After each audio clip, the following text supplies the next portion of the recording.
Imagine stumbling upon a quiet suburban home in the heart of Oklahoma, where the air hangs heavy with the scent of fresh-cut grass and distant rain, only to find the front door ajar. Imagine blood smeared across the threshold like a macabre invitation, and inside, amidst the chaos of overturned furniture and shattered family photos, a small cloth doll propped unnaturally against the lifeless body of its owner. Its tiny fabric body is pierced through with dozens of long, rusted sewing needles that glint ominously in the flickering light of a single surviving bulb. This isn't the stuff of campfire tales. It's the chilling reality that unfolded on a sweltering summer night in 1977 in a sleepy neighborhood of Tulsa. Here, Evelyn Hargrove, a 42-year-old widow known for her impeccable garden and reclusive habits, met a fate so bizarre it blurred the lines between a superstitious prank and something far more sinister, something that whispered of ancient grudges and vengeful spirits awakened in the American heartland. As investigators peeled back the layers of this nightmare, they uncovered not just a murder, but a web of secrets that made every shadow in that house feel alive with malice, leaving residents whispering about curses and dolls that watch you sleep. The summer of 1977 in Tulsa, Oklahoma, was one of those relentless Midwestern seasons where the heat clung to your skin like a second layer, turning lazy afternoons into tests of endurance, and nights offered little relief beyond a hum of box fans rattling against window screens. Evelyn Hargrove lived alone in a modest two-story craftsman bungalow on Elmwood Drive, a street lined with similar homes belonging to oil workers, teachers, and families who prided themselves on neighborly waves and potluck suppers at the local Methodist church. Evelyn had moved there after her husband, a roughneck in the oil fields, died in a rig explosion 2 years prior, leaving her with a small insurance payout, a lifetime supply of quiet grief, and an unsettling collection of handmade dolls displayed on shelves throughout her home. These dolls she crafted meticulously from scraps of old fabric, buttons for eyes, and yarn for hair, each one bearing an uncanny resemblance to people from her past. Neighbors described her as polite but distant, the kind of woman who tended her prize-winning rose bushes with religious fervor at dawn, but drew her curtains tight by dusk, rarely entertaining visitors beyond the occasional delivery boy or the mailman who swore he sometimes heard faint chanting drifting from her backyard shed. It was in that shed, cluttered with spools of thread, jars of pins, and half-finished poppets, that Evelyn spent her evenings, her silhouette visible through the grimy window like a ghost weaving fates from cotton and twine. As the sun dipped below the horizon on July 14th, casting long shadows that stretched across Elmwood Drive like accusing fingers, Evelyn's routine unfolded as always. She locked her front door at precisely 7:15 p.m., waved goodnight to Mrs. Abernathy next door, who was watering her petunias, and retreated to her kitchen for a solitary cup of chamomile tea, steeped strong enough to mask the bitterness of her loneliness. The house settled into its familiar creaks and groans, the upstairs floorboards protesting under invisible weight, the refrigerator compressor kicking in with a low rumble that mimicked distant thunder. But on this night, something felt off-kilter, an intangible wrongness that Evelyn might have dismissed as the onset of another migraine, those pounding headaches that had plagued her since her husband's death and often left her bedridden for days. Unbeknownst to her neighbors, Evelyn harbored a deep-seated fear rooted in her Appalachian upbringing, tales her grandmother spun of poppet magic, those voodoo-like dolls used to bind enemies or exact revenge, stories of needles driven into hearts to stop them beating, eyes to blind the wicked, or tongues to silence betrayals forever. She collected newspaper clippings of strange crimes, folklore books dog-eared at sections on sympathetic magic, and even corresponded secretly with a woman in New Orleans who claimed to be a hoodoo practitioner, sending locks of her own hair wrapped in cloth for protection charms.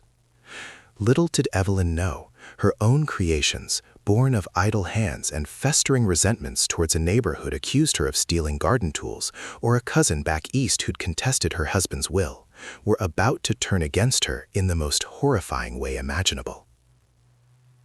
The first signs of disturbance came not from screams or breaking glass, but from an unnatural silence that blanketed the block after midnight, broken only by the distant wail of a coyote echoing from the outskirts of town. Across the street, 19-year-old Tommy Wilkins, home from college and restless in the stifling heat, noticed Evelyn's porch light flicker erratically, as if struggling against an invisible force, before snapping off entirely, plunging her yard into an inky blackness that seemed to swallow the moonlight. Tommy, nursing a warm beer on his parents' swing, felt a prickle at the base of his neck, that primitive instinct warning of eyes upon him, and squinted into the gloom where he swore he saw a small shape dart from Evelyn's bushes, a child's silhouette perhaps, or one of her dolls come to perverse life, its button eyes reflecting the street lamp like twin coals. Shaking off the chill as a product of too many late-night horror flicks at the drive-in, he shuffled inside. But sleep evaded him, his mind replaying the flicker, the shadow, the way Evelyn's roses seemed to wilt overnight, petals browning as if scorched by unseen fire. By 2:17 a.m., the neighborhood dog's frantic barking shattered the quiet, a cacophony that roused half the block. And when Mr. Abernathy, Evelyn's next-door neighbor, peered out his window with a flashlight, he spotted the front door standing wide open, a dark smear trailing from the stoop into the hallway like spilled ink from hell. Heart pounding, Abernathy grabbed his shotgun, not loaded but reassuring in his trembling hands, and crept across the lawn, calling Evelyn's name into the void, his voice swallowed by the house's maw. The air inside hit him like a wall, thick with the metallic tang of blood mingled with something sweeter, almost floral, like crushed rose petals ground into pulp. The flashlight beam cut through the dust motes as he navigated the living room, where end tables lay toppled, their lace doilies stained crimson, family portraits skewed on the walls as if the house had been shaken by an earthquake born of rage. Up the stairs he went, each creak amplifying in the silence, his breath ragged, sweat beading despite the night's cool turn, until he reached Evelyn's bedroom door, ajar just enough to reveal the horror within. There she lay, sprawled across her quilted bedspread in a pool of congealing blood that had seeped into the fibers, her nightgown torn at the shoulder but otherwise undisturbed, her face frozen in an expression of wide-eyed terror, mouth agape as if silenced mid-scream. And propped against her right hand, fingers curled as if in a final grasp, sat the doll, 8 inches tall, sewn from faded calico with black button eyes stitched crookedly, its mouth a slash of red thread pulled into a malevolent grin. Protruding from its torso, limbs, and head were no fewer than 47 long steel needles, some bent from the force of insertion, others straight and sharp, arranged in patterns that mimicked the sigils from Evelyn's folklore books, crosses over the heart, spirals around the eyes, barbs along the throat. Abernathy's scream echoed through the house, drawing neighbors like moths to flame, and soon the Tulsa PD swarmed the scene under the glare of floodlights that turned the quiet street into a carnival of blue and red pulses. Detective Harlan Voss, a grizzled veteran with 25 years on the force, and a skepticism honed by too many barroom brawls masquerading as mysteries, took one look at the doll and felt his stomach twist. It wasn't from the blood, he'd seen rivers of it, but from the deliberate artistry, the way the needles formed a map of suffering, as if the doll wasn't just a calling card, but the murder weapon itself, channeling agony through some arcane conduit. Evelyn's body bore no stab wounds, no blunt trauma, beyond a single puncture at the base of her neck, shallow and precise, like the prick of a seamstress's needle gone awry. Yet her cause of death would later be ruled cardiac arrest, her heart seized in terror so profound it mimicked a myocardial infarction. Whispers spread among the uniforms. Voodoo, hoodoo, some backwoods curse brought to the city. After all, Evelyn's shed yielded not just crafting supplies, but jars of nails, hair clippings labeled with names, and a poppet half-finished with Tommy Wilkins' college photo pinned to its chest. Voss interviewed the neighbors relentlessly, piecing together Evelyn's isolation, the feud with Mrs.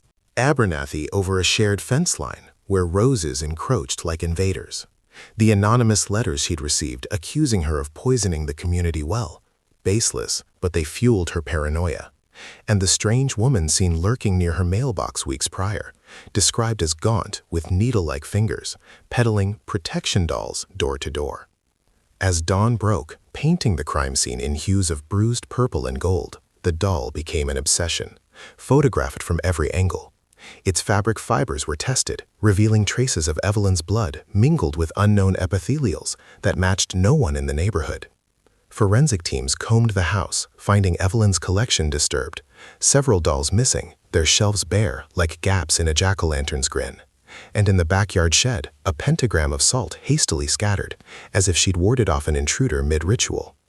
Tommy Wilkins confessed to seeing the shadow, admitting he'd once teased Evelyn about her witch dolls after a few beers, even jokingly sticking a pin in one displayed on her porch. But his alibi held, asleep in his bed, verified by his parents. Mrs. Abernathy broke down during questioning, revealing she'd found a doll in her mailbox days earlier, needles in its eyes, a note pinned to it reading, "Watch your roses," which she'd burned in fear without telling a soul.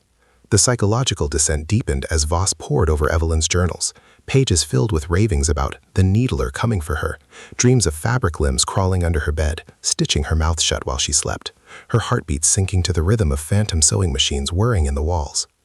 The investigation spiraled as suspicion spread like wildfire through the tightly knit community. Old alliances fractured. Friends eyed each other warily at the market.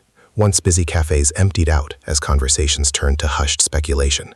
The sheriff's office received a flood of anonymous tips, some credible, others the product of fevered imaginations. The case of the needle doll murder, as the press dubbed it, was never officially solved. No suspect was ever charged, no clear motive ever established beyond the tangled web of neighborhood grudges and Evelyn's own descent into paranoia and folk magic. The strange woman selling dolls was never identified, vanishing as mysteriously as she had appeared. The case file grew thick with dead ends, occult theories, and psychological profiles that painted Evelyn as both victim and potential architect of her own demise. A woman whose rituals may have inadvertently summoned a darkness she could not control. Years after the yellow tape was taken down, the house on Elmwood Drive remained empty, a monument to the unsolved horror. The community never fully recovered. Doors that were once left unlocked were now bolted at dusk. Children were warned away from the Hargrove property, where the prize-winning roses had withered into a thorny, skeletal tangle. The story became a cautionary tale, a piece of local folklore whispered around campfires. They say that on still summer nights, you can sometimes see a light flicker in the upstairs window, or hear the faint rhythmic click of a sewing needle piercing cloth. The sense of dread never dissipated. It became woven into the fabric of the town, a chilling reminder that some mysteries are never truly solved, and some fears, once awakened, refuse to go back to sleep, leaving behind only a lingering question. Was it a ritual, a hoax, or something else entirely? Something that still waits in the shadows of a quiet Oklahoma street.